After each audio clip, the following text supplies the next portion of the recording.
কি ব্যাপার, তুমি এখানে? অবাক হওয়ার কি আছে? আমার বাড়িতে আমি এসেছি। তোমার বাড়ি? হ্যাঁ, আমার স্বামীর বাড়ি, মানে আমার বাড়ি। বাবু কোথায়? আছে। চলো ভিতরে চলো। বলো কি জন্য এসছো? মানে কি, আমার বাড়িতে আসতে আমার পারমিশন লাগবে? তোমার বাড়ি ছিল। আমার স্বামীর বাড়ি মানে আমার বাড়ি। তোমার বাড়ি এখন নাই।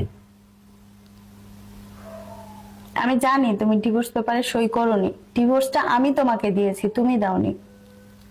তুমি আচ্ছা। আমাকে অনেক ভালোবাসো। একটুখানি ধরো।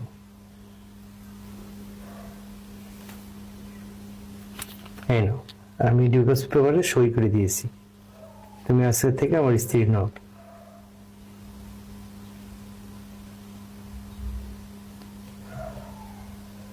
এটা তুমি করতে পারো না আমার সাথে। তুমি পারলে আমি পারবো না কেন? যার জন্য তুমি আমাদের ছেড়ে চলে গেছো, সে কোথায়? সে আমাকে বিয়ে করবে না, সে আমাকে ধোঁকা দিয়েছে। আমি বুঝতে পেরেছি বিবাহিত মেয়েদের কেউ ভালোবাসে না মন থেকে। তুমি বুঝতে পেরেছো, কিন্তু অনেক দেরি হয়ে গেছে। এখনো তেমন দেরি হয়নি। অনেক দেরি করে ফেলেছো। এখন আর বুঝেও কোনো লাভ হবে না।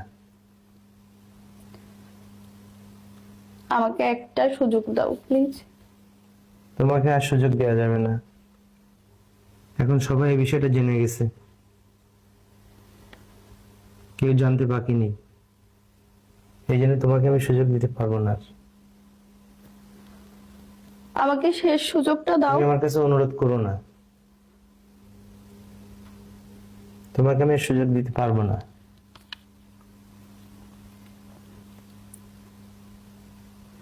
আমি জানি আমি ভুল করেছি, আমি দোষী, আমি অপরাধী।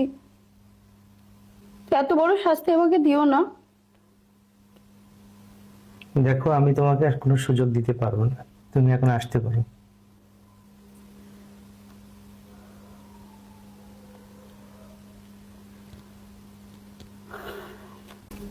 তোমাকে আমি বিলাসবহুল জীবন দিতে পারিনি, কিন্তু সুন্দর সাজানো একটা সংসার দিয়েছিলাম, যেটা তুমি রাখতে পারোনি।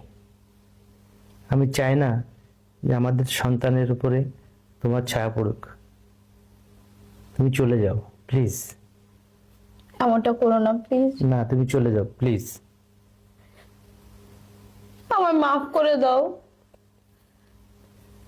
তোমাকে যদি আজকে মাফ করে দেই, ওইসব নারীদেরকে অপমান করা হবে যারা নির্যাতিত, অবহেলিত, তারপরেও তারা স্বামীর ঘর করে যাচ্ছে। আমাদের সমাজে এমন অনেক বোনেরা আছে যারা সেম ভুল করে। তো সেই বোনগুলা তাদেরকেও, তাদের উদ্দেশ্যে বলতেছি যে বোনেরা এমন ভুল কেউ করবেন না। বিবাহিত মেয়েদের কেউ মন থেকে ভালোবাসে না। বিবাহিতদের জন্য ভালোবাসা একটা জায়গা, সেটা হচ্ছে তার স্বামী। তাই স্বামীকে ভালোবাসো, স্বামীকে অবহেলা করো না।